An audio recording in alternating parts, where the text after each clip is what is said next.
వీళ్ళ IT cell, BJP IT cell, WhatsApp university A narration అయినా తీసుకెళ్తుంది అనేది ఒకటి. ఇలా గోధి మీడియా భారతదేశంలో ఉన్న జాతీయ మీడియాగా చెప్తున్నది మొత్తం వీళ్ళదే. ప్రతి రాష్ట్రంలో ఉన్న ప్రధాన 2-3 మొత్తం వీళ్ళ కంట్రోల్లో ఉన్నాయి. ఇంత పెద్ద సమాచార శక్తి, దాంతోపాటు ఇప్పుడు చెప్తున్న ఫేస్బుక్లు, యూట్యూబ్లు, ఇన్స్టాగ్రామ్లు, ట్విట్టర్లు, బీజేపీ కానీ గవర్నమెంట్ ఏం చెప్తే అది చేస్తున్నది. ఈ సందర్భంలో కూడా ప్రజల వాయిస్ ఎట్లా వెళ్ళింది, ఎట్లా గెలవడానికి ఉపయోగపడ్డది, నిజంగా చాలా మందికి అర్థం కాని విషయం. అర్థం అంటే ఇప్పుడు సింపుల్ ఇది. ఇప్పుడు వాళ్ళ ఎజెండాను భారతీయతనే ఓడించింది. భారతీయత వాళ్ళ ఎజెండాను ఓడించింది.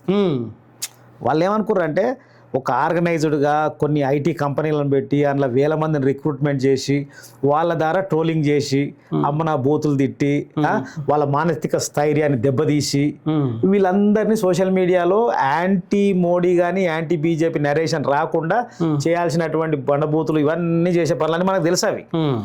కానీ అటువైపు అంతా కొన్ని 100 కోట్ల రూపాయలు ఖర్చు పెట్టి వాళ్ళ నరేషన్ వాళ్ళు తీసుకెళ్తున్నారు కదా, వేల కోట్లు కదా. మరి ఇటు నుంచి సగటు ఏ వ్యక్తి ఆ వ్యక్తి తన చేతికి దొరికిందని పోరాడినట్టుగా సోషల్ మీడియాలో కూడా వాళ్ళ ఎజెండా చాలా పవర్ఫుల్ గా కౌంటర్ చేసుకుంటారు. ఇది ఆర్గనైజ్డ్గా ఏం లేదు కదా, ఇదేమి సోషల్ మీడియా మిగతా ఈ దేశంలో ఉన్నటువంటి వాళ్ళందరూ కూడా పోనీ కాంగ్రెస్ దానిలాగా పెద్ద సోషల్ మీడియా పెట్టి అన్ని వేల కోట్లు ఖర్చు పెట్టి దానికి వ్యతిరేకంగా ఏమైనా చేసిందా, అదేం లేదు. పోనీ కమ్యూనిస్టు సోషల్ మీడియా అంతా ఏమైనా ఆర్గనైజ్డ్గా ఉందా, అది లేదు. పోనీ బహుజన సోషల్ మీడియా అట్లా ఆర్గనైజ్డ్గా ఉందా, లేదు. మరి ఎవరు దీన్ని ఎంత ఫేస్ చేశారు?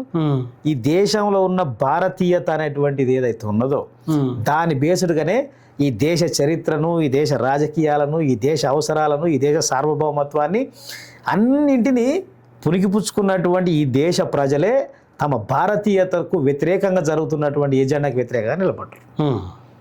సోషల్ మీడియాలో ఇండివిజువల్ కదా అంతంత పెద్దదాన్ని కొట్టాడుతారు కదా.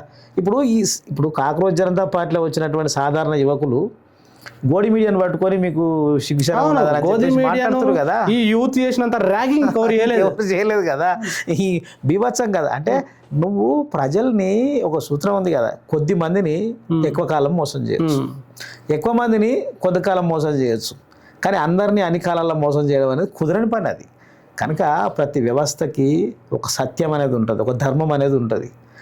అవి వ్యవస్థ నడిపిస్తుంటాయి, ఆ వాల్యూస్ నడిపిస్తుంటాయి. ఆ వాల్యూస్ మీద నిలబడి ఇవి మా మతం అని చెప్పేసి దీన్ని ఇది మా ప్రాపర్టీ చేసిరలు. ఇప్పుడు హిందూ మతం అనేటువంటిది నిజంగా సగటు హిందువులలో ఈశ్వరుని పూజిస్తాము, విష్ణువుని పూజిస్తాం, ఎల్లమ్మని పూజిస్తాం, మల్లమ్మని పూజిస్తాం, ఎక్కడ ఉన్నటువంటి దేవుళ్ళని అక్కడ పూజించుకుంటారు, వాళ్ళు ఉంటారు, అది వేరే విషయం. ఇదంతా మా ప్రాపర్టీని చేసిరు వాళ్ళు, మేము వాడుకోనికే మాకు ప్రాపర్టీది. ఈ ధర్మం, ఈ మతాన్ని తమ ప్రాపర్టీగా చేసుకుర్రు. అది కనుక వీళ్ళేమంటారు, దేవుని మేము కాపాడతామంటారు వీళ్ళు. దేవుణ్ణి వీళ్ళే కాపాడరు, తర్వాత దేవుడు ఎందుకు ఇక వీళ్ళు దేవుని కాపాడితే ఇక దేవుడు ఎందుకు. లాస్ట్కి ఇప్పుడు మొన్న ఒక మంచి జోక్ వచ్చింది, అది సోషల్ మీడియాలో. పాత భారతదేశానికి కొత్త భారతదేశానికి తేడా ఏందో అని అంటే వాడు ఎంత అద్భుతంగా చెప్పిందంటే సింపుల్ మాటలల్లా సోషల్ మీడియాలో. పాత భారతదేశ చరిత్రలేమో మొఘళ్ళు వచ్చి ఈ దేశంలో ఉన్నటువంటి గుళ్ళను కొల్లగొట్టుకొని పోయేటోళ్ళు. ఇప్పుడు వచ్చింది ఆత్మనిర్భర భారత్. ఇది ఆత్మనిర్భర భారత్లో మేమే గుళ్ళు కట్టుకుంటాం, మేమే దొంగతనం చేస్తాం అని చెప్పేసి వాడు చెప్పిండు. కనుక ఈ దేశం రియలైజ్ అవుతుంది. అంటే వాస్తవంగా తమకున్నటువంటి మతం వేరు, ఈ మతం అడ్డం పెట్టుకొని బీజేపీ గవర్నమెంట్ తమ పట్ల చేస్తున్నటువంటి దుర్మార్గాలను ఈ దేశ ప్రజలు గుర్తించారు.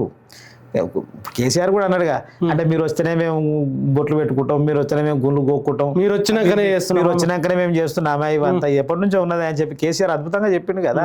కనుక బీజేపీ అనేటువంటిది ఒక రకంగా ఈ హిందుత్వ సిద్ధాంతం ఎవరు చెప్పారు? సావర్కర్ చెప్పిండు. సావర్కర్ చెప్పిండు.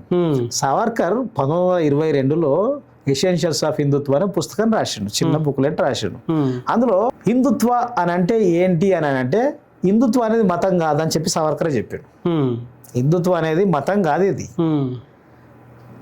ఈ దేశాన్ని తమ మాతృభూమిగా పితృభూమిగా భావిస్తారో, ఈ దేశంలో ఈ కల్చర్ని మిగతా వాళ్ళందరూ కూడా అంగీకరిస్తారో, ఇక్కడే పుట్టి ఇక్కడే పుట్టిన మతాలు మాత్రమే, ఇట్లా చాలా చెప్పిండు ఆయన.